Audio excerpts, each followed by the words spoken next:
Bu nədir? Kart. Bu Habib'de sporttu.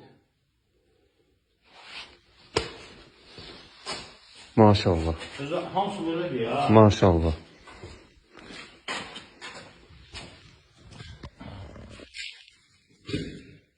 Aynen şeftim.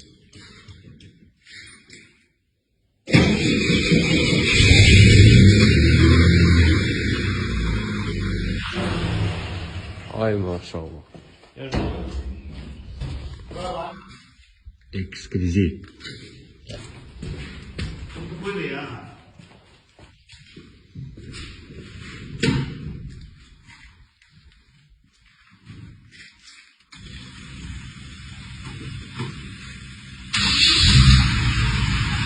Maşallah. Maşallah. Maşallah. Bu Packard'ın en sevimli, Hitler'ın en sevimli maşını. Bu. Harf. Hitler hele maşını yazdı. Ye. Böyle gangster maşınımız 31. Signalı da özünki ya bunun. Budur gangster maşını. Benim en sevdiğim maşınlardan da biri budur. Lenkalardan bu da var. Ben o tərəfdən gəlim. Yenə.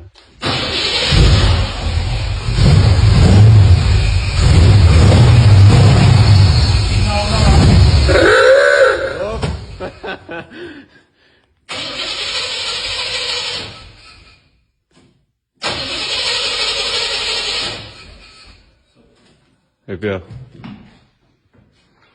Siz elə bunu bu vəziyyətdə saxlamışsınız.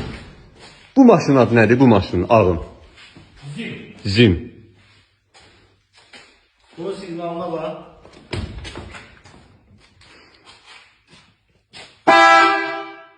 Hoppa. Dənə bunun içini.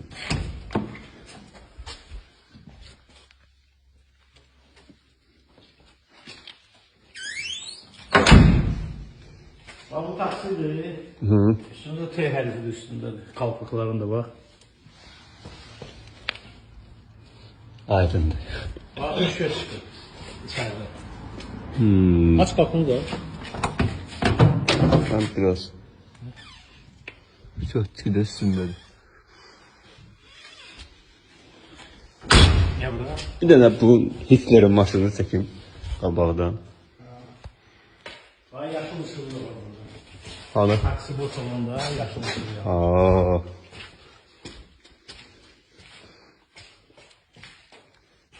Mənim sizə sözüm yoxdur. Bu nədir belə? Bu diplomat Mercedes. Hı. Bu ise bir diplomat Mercedes'dir. Bu Mercedes Pullman değiller ha emmeler. Hə. Bu Pullman budur.